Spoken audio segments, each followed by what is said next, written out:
students. In this video I will explain you some basics of the chapter number 9, that is understanding shapes. You have already studied these concepts in your previous classes, so I am giving you just introduction of these things. Firstly, here the definition is about the angle, when an angle is formed, and what do you mean by an angle. Angle is formed when two rays are joined. Whenever you join two rays, then there is an angle formed. Here the figure is drawn. You can see that here figure is drawn. You can see that here the figure is drawn. Here is given when you join the two rays. Suppose this is first ray and this is your second ray. Whenever you join these rays, here the angle is formed, and where the two rays are joined, this is called your vertex. This is known as your vertex, and these two rays are known as the arms of the angles. So this point is called your vertex. Here angle is formed. So also you can say that it is not only for when the rays are joined we will form an angle. It is also when the two lines intersect each other or touch each other, then there is also an angle is formed. Here another example is given. You can see that here two lines are drawn, XY and AB. They are intersecting at a point O.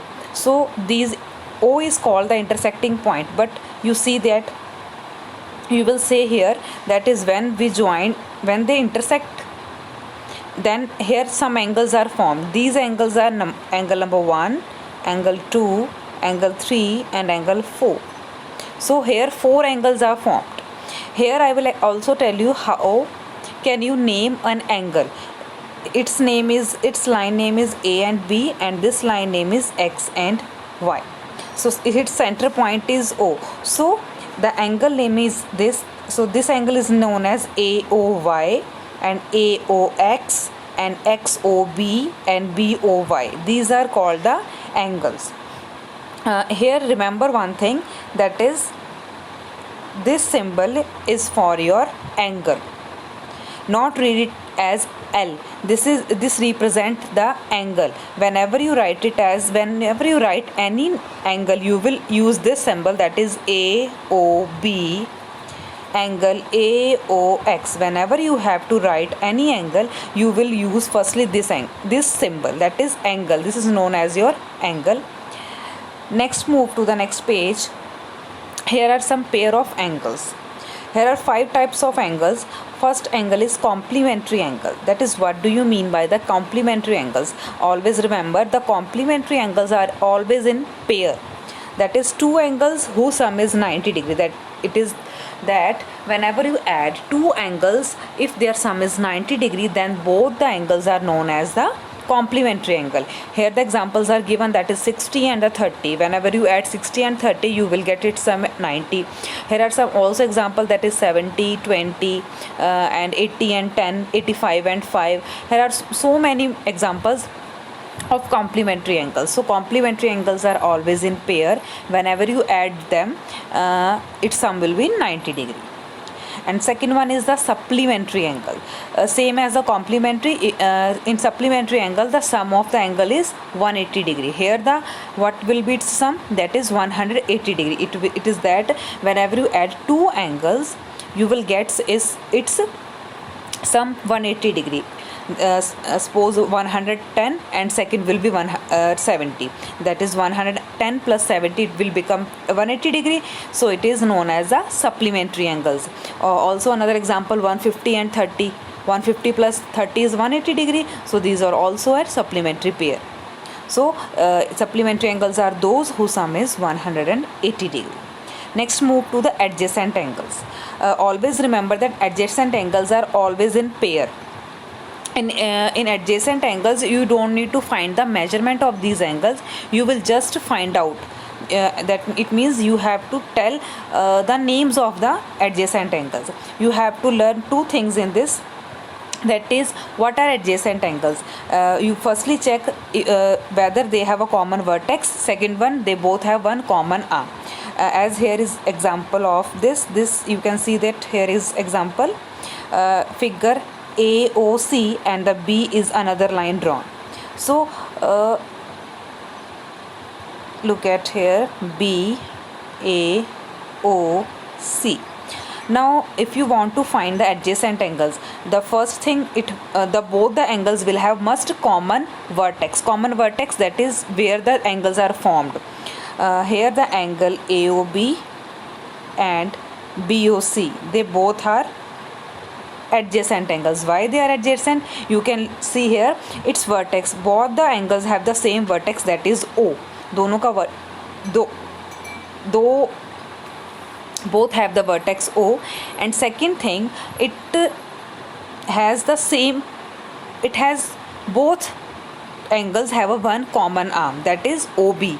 OB is common in both the angles, so it has a common vertex O and the common arm OB, so these forms a adjacent angle. So whenever you are finding any adjacent angle in given figure, you just check whether they have a common vertex and also one common arm. So for finding the adjacent angle in questions, there will be a figure is drawn, you just have to find the adjacent angles and name the adjacent angle. Don't need to find the measurement of the adjacent angles. Next, move to the linear pair. A linear pair is a pair of adjacent angles whose non-common arms are opposite rays. Two adjacent supplementary angles form a linear pair, that is two adjacent angles. Suppose I am drawing a line. Here I have drawn another ray on the line. So this angle and this angle both are the adjacent angles, and its sum will always be 180 degree. So this is known as your linear pair. That is, whenever you join, that is the sum of the adjacent angles. Two angles, those having the same vertex and the common arm, its sum will always be 180 degree. Or remember that its figure will be tilted. Suppose I am drawing the figure like this, so you can say that here no angle linear pair is formed, but you can see there this is a linear pair. Just rotate the figure, you can check this is also linear pair and this is also linear pair. Just look in that way, you will easily find out the pair. Next one is the vertically opposite angles. Vertically opposite angles are when the two lines are intersect each other, then the vertical angles are formed. This one and this one are known as the vertical opposite angles. This angle and this angle, and this is also known as a vertical opposite angle, the angles which are opposite to each other. So and one more thing for the vertical opposite angle, that is, if this angle is 70 degree, then the opposite angle, the angle just opposite to it is also 70 degree. So that is, vertical opposite angles are always equal. If it is 110, so the angle just opposite to the vertical opposite angles is also 110. So remember one property, that is the vertical opposite angles are always equal. Next, move to the transversal line. What do you mean by a transversal line? Transversal line means when the two lines intersect each other, that is when the two lines are parallel and some another line, suppose these are two parallel lines, if a line intersect more than two parallel lines, then such line is called a transversal line. It can touch more than two lines, but at least it will touch at least two parallel lines. That is, if a line touch more than two parallel lines, two or more than two parallel lines, then that line is called the transversal line. So remember, transversal line will touch more than two lines, but it will touch at least two, or it can be more than two lines. So lines which touch two parallel lines, or it may be parallel or parallel not. It is not compulsion that the line should be parallel. The lines which intersect more than two lines, it is called a transversal line. Here, that is, M is parallel to N. So the line L is known as the transversal line. Next, move to the angles formed by the transversal line. How many angles are formed by the parallel line. But for the condition, the lines must be parallel. Whenever you finding the angles, it is compulsion that the line must be parallel. Suppose these lines are parallel and this line touch the both lines, so this L line is known as the transversal line. Now the angles formed by the transversal, this angle and this angle, these angles are known as the corresponding angles. This is corresponding angles. And next one is the this and this you have learnt already, that is the angles which are opposite to each other. This angle and this angle, they are vertical opposite angles. And the angles which is of the form Z, these two angles, this angle and this angle, these are known as the alternate angles. These are alternate angles. And I want to tell one more thing here, the angles are formed interior and exterior also. I am giving a name 1 2 3 4 5 6 7 8. So here the angles which are inside the figure, that is 3 4 6 and 5, these are inside the figure, so these are called the interior angle. And the angles which are outside, they are called the exterior angles. So angles formed by the transversal line are here the examples are in your book, interior angles. So you can see 1 4 6 7 are interior and 2 3 8 5 are the exterior, that is lie outside. Corresponding angles, that is which are corresponding to each other, that is this and this, so these and these are the corresponding. And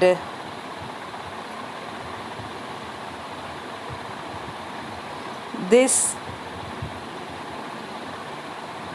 after that these and these are the corresponding angles. I have told you the angles which are formed of Z, that is this and these are called the alternate angles.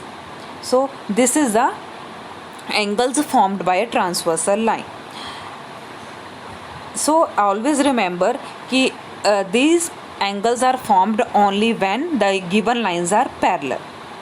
So whenever you have to find the angles with the help of the transversal line, so you firstly check that whether the lines are parallel or not. If the lines are parallel, you can easily find out the angles.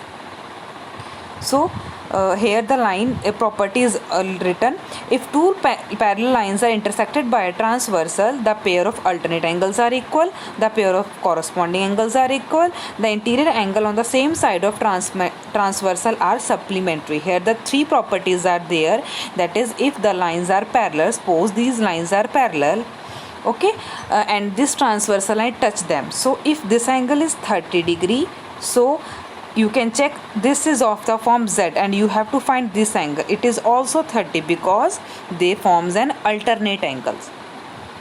So in the same way, if you have given some more to another lines and this angle is of 70 degree, you have to find this, you can say that this is also 70 degree because it is the property that if the two lines are parallel, then their corresponding angles are equal. And the last property says that if the lines are parallel, the angles formed on the same side of transversal, that is lines are parallel, this line and this line are parallel, and this is your transversal. It means the angles formed on the same side, this is your transversal, so this angle and this angle, both some have 180 degree. So if this is of 40 degree, so it will be 140 because its sum is 180 degree. So these are the some basics of the chapter number 9. It will I hope this video will help you to understand the types of angles and the transversal line and the angles formed by the transversal line. Thank you.